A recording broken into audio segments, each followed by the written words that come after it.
పార్టీలో చేరడమే ఆలస్యం MLA ticket ఇచ్చారు. సొంత నియోజకవర్గం కాదని మరో సెగ్మెంట్ కట్టబెట్టారు. బీసీ కోటాలో మంత్రి పదవి అప్పగించారు. అయితే అంతా పూలదారే అనుకున్న మినిస్టర్కు ముళ్ళెదురుతున్నాయి. పార్టీలో మిత్రులెవరో శత్రులెవరో అర్థం కాక తల పట్టుకుంటున్నారట. ఇంతకీ ఎవర మినిస్టర్? ఆయనకొచ్చిన కష్టాలేంటి? కొలుసు పార్థసారథి ఉమ్మడి కృష్ణా జిల్లాలో నూజివీడు నియోజకవర్గం నుంచి టీడీపీ తరపున మొదటిసారి గెలిచిన ఆయన తొలి మంత్రివర్గంలోనే కేబినెట్ బెర్త్ దక్కించుకున్నారు. టీడీపీలో ఎన్నో ఏళ్లుగా సీనియర్లుగా ఉన్న నేతలకు కూడా దక్కని మంత్రి పదవి బీసీ కోటాలో ఆయనకు తొలి దఫాలోనే దక్కడం పార్టీలోనే కొందరు అసహనంతో రగిలిపోయారని పొలిటికల్ సర్కిల్స్లో చర్చ నడుస్తోంది. అగ్నికి ఆజ్యం పోసినట్టుగా ఆయన మంత్రిగా బాధ్యతలు చేపట్టిన తర్వాత వైసీపీ నేతలతో కలిసి విగ్రహాల ప్రారంభంలో పాల్గొనడం పార్థసారథికి లేనిపోని కష్టాలు తెచ్చింది. దీంతో టీడీపీ కేడర్ సోషల్ మీడియాలో సారథిని టార్గెట్ చేస్తూ పోస్టులు పెట్టారు. దీంతో ఆయన బహిరంగ క్షమాపణలు చెప్పి ఆ తలనొప్పి నుంచి బయటపడ్డారు. ఆ తర్వాత చింతమనేని చేసిన వ్యాఖ్యలపై కూడా సారథి గట్టి కౌంటర్ ఇవ్వడం కూడా అప్పట్లో హాట్ టాపిక్ అయింది.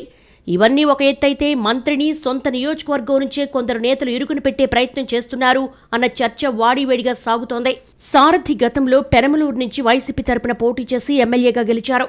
అంతకుముందు కాంగ్రెస్ తరపున మంత్రిగా కూడా పనిచేశారు. అయితే టీడీపీలో మాత్రం ఇదే తొలిసారి గెలుపు. అది కూడా పెనమలూరు నియోజకవర్గం వదిలి నూజివీడి నియోజకవర్గం వెళ్లి మరీ ఆయన గెలిచారు. బీసీ కోటాలో మంత్రి కూడా అయ్యారు.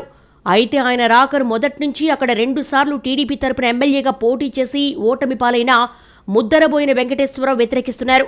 ఎన్నికల సమయంలో కూడా ఆయన సారథి రాకను బహిరంగంగానే విమర్శలు చేసి స్వతంత్ర అభ్యర్థిగా పోటీ చేయడానికి కూడా సిద్ధపడ్డారు. అయితే అధిష్టానం మాట్లాడటంతో మెత్తబడిన ఆయన ప్రస్తుతం టీడీపీలోనే కొనసాగుతున్నారు.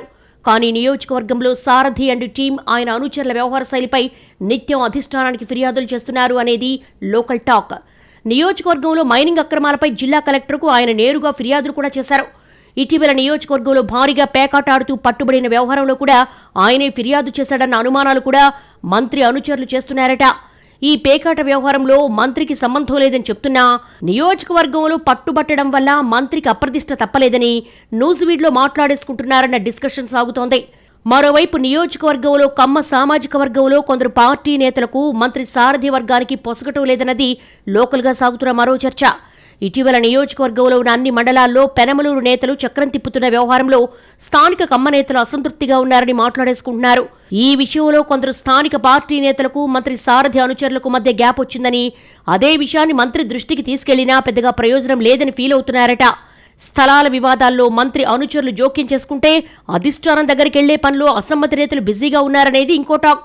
మరోవైపు స్థానికుడైన రిటైర్డ్ ఐపీఎస్ అధికారి ఏబీ వెంకటేశ్వరరావుతో కూడా కొందరు స్థానిక టీడీపీ నేతలు టచ్లో ఉన్నారనేది పొలిటికల్ వర్గాల మాట. దీంతో సొంత పార్టీలోనే ప్రతిపక్ష పాత్ర పోషిస్తున్న నేతలపై మంత్రి అనుచరులు ఆరా తీస్తున్నారని చర్చ నడుస్తోంది.